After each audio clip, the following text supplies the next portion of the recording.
I now would like to introduce Henry Blackburn, and Henry is going to share a number of thoughts of his long association with Dr. Keyes. Henry. Ansel, I'm here to give the appreciation for Ansel Keyes. I'm happy to be here with you and Margaret and your family and your extended family and colleagues. You have opened our careers, you have opened our minds. You really don't know what it's meant to be a godson in the Keyesian mafia all these years.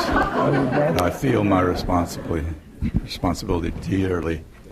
I'm going to circulate an article in a current issue of Cardiovascular Disease Prevention, an article published by Dr. Keyes in his 97th year. I just thought as an example you would like to see that.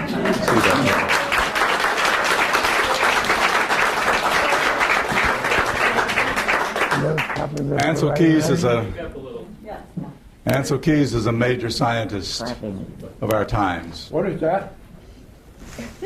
Can you hear?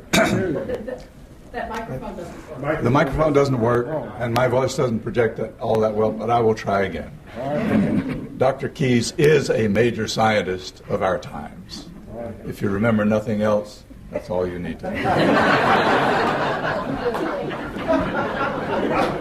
He was early to consider that the proper study of humankind was in human beings. He founded a quantitative human biology that he called physiological hygiene. Early in his career, he developed the objective ways of measuring body structure and function, its changes over time and with aging, and its responses to stress of heat, cold, and starvation. In 1939, Dr. Keyes founded the Laboratory of Physiological Hygiene at the university, as you all know, under Memorial Stadium, Gate 27. A few of you have been there. It soon became a mecca for research and training in the new field that combined physiology, biochemistry, nutrition, and epidemiology in very fruitful prevention researches. Keyes today is Professor Emeritus in the institution that he established, centered in the University School of Public Health.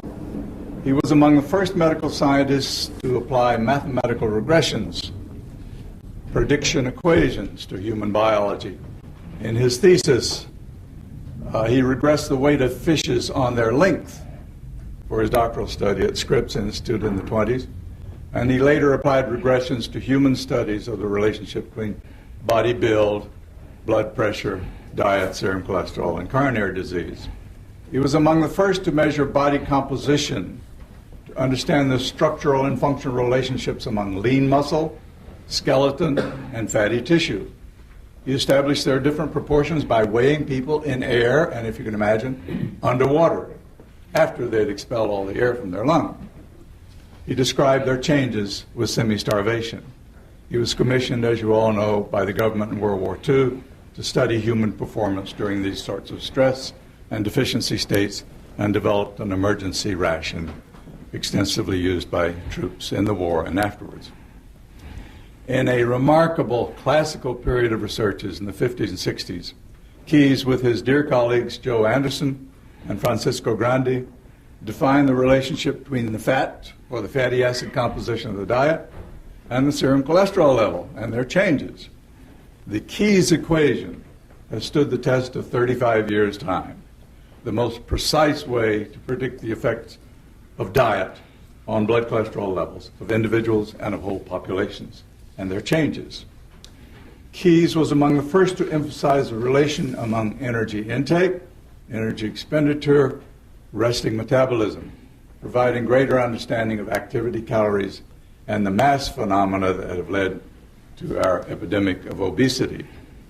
His classic studies on semi-starvation led to remarkable changes in scientific attitudes about the mutability of body form and function. He demonstrated with his experiments that traits considered constitutional, thus irrevocable, such as body type, blood cholesterol, blood pressure, heart rate, were in fact largely modifiable by simple changes in the composition of the quantity of diet and physical activity. This led him, and eventually the whole scientific community, to think about modifying those basic characteristics, those behaviors, to prevent the major diseases that were then considered just the consequences of aging. Physiological hygiene, Keyes' application of sound physiologic principles to health and behavior, now provides the promise and the pathway to disease prevention. Most significantly, through Dr. Keyes' clear demonstration of cultural and geographic differences in human characteristics and disease rates, he led the field to think in terms of sick and well populations, not just sick and well patients. With long-term Minnesota colleagues, some of whom are represented here today, and his collaborators internationally, in the 7-country study, Keyes led studies of whole populations, contrasting, as you know, in diet and lifestyles. He established that cultural phenomena and eating patterns are major influences on the different population rates of heart disease. This broad population view of disease, as our dean has pointed out, has become a central guide to public health programs and to policy that complement the traditional concern of clinical medicine with risk in the individual. Keyes showed that though we're all one species, major cultural differences exist in the distribution of risk characteristics and behaviors, including diet. Dennis Burkitt spoke often of the critical need for simple research, such as the effects of diet and activity and lifestyle. Keyes' very simple but powerful observations pointed to the potential for preventing many common modern diseases. He posited, if some developed countries can do without heart attacks, why can't we? Along with his colleagues and his successors, Keyes has shown that these mass phenomena of risk may change for the better or for the worse, and within a relatively short period of time. Thereby, Keyes, more than any other, demonstrated the potential for eliminating the epidemic of coronary disease, high blood pressure, stroke, and peripheral artery disease. When research and public health programs have focused on these simple measures, disease rates have plummeted. As we abandon these priorities and focus exclusively on the issues of greater academic interest in high-tech medicine, we gain understanding of individual differences, but we risk losing the opportunity to reduce the common everyday maladies of mankind. Keyes has shown us not only the mass causes and preventability of many major reasons for premature death, he's pointed the way to primordial prevention, that is, prevention of elevated risk in the first place, in our youth and among developing nations. Keyes' great hobby over the years has been to poke fun at the insurance industries equating relative body weight with risk of premature death. He showed that the relationship of body weight to risk and to longevity varies throughout the world, depending on the diet and the calories and the physical activity habits with which a population becomes obese. He's delighted in demonstrating with hard figures that in most industrial countries, those people in the middle range of body weight are far better off than those at either extreme. This recent major contribution that I've just circulated to you here, published in his 97th year, was to show that men who gained weight during their middle years, from age 40 to 60, had a lower death rate and a greater life expectancy than men who did not gain weight or who lost weight during those years. And he showed that this favorable finding was only partly explained by those individuals who gained weight as a result of giving up cigarette smoking. I'm closing now. I like to think of medical science as three muses, three beauties, if you like. The Baroque beauty of biology in the laboratory, the modern beauty of the clinic, the classical beauty of epidemiology.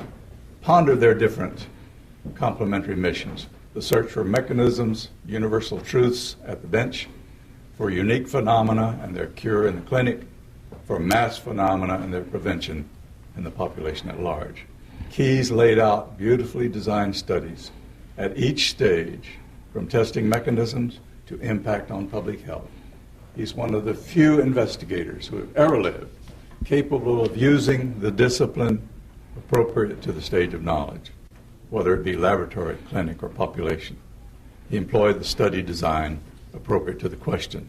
Then he summarized this understanding in major monographs and articles.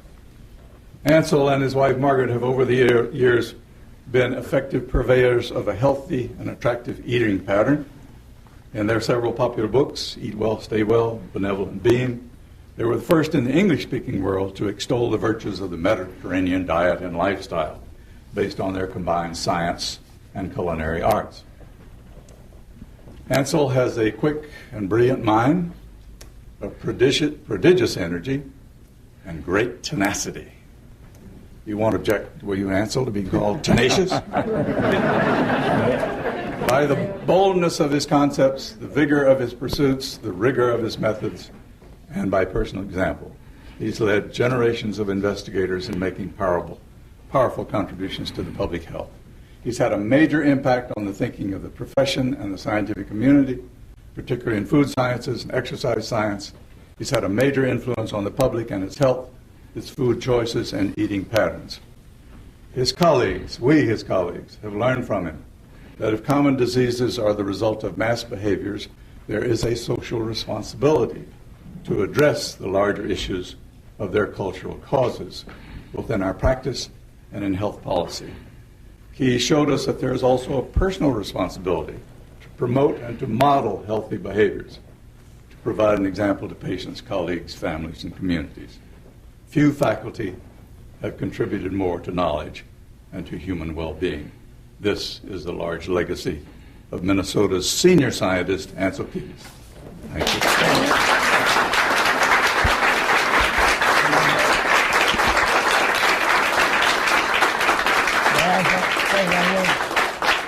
Would like to say something. You'd like to say something? Yes, why not? Now, among my accomplishments was choosing my successor at the School of Public Health, Henry Blackburn. That was a long time ago, but Henry has been going ever since. We're honoring you, Ansel, not me. Anyway, probably I should mention the fact that I moved from the School of Medicine, where I was teaching physiology, to the School of Public Health. Not because I was thinking about individuals versus population, but because it would avoid having to give 50 lectures in physiology. Thus the motivations for a distinguished career.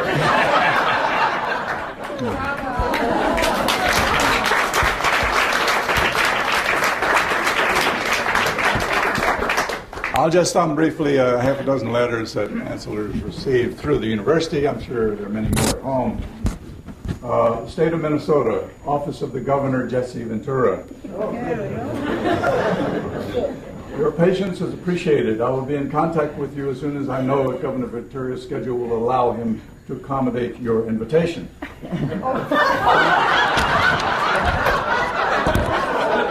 First understatement from our day.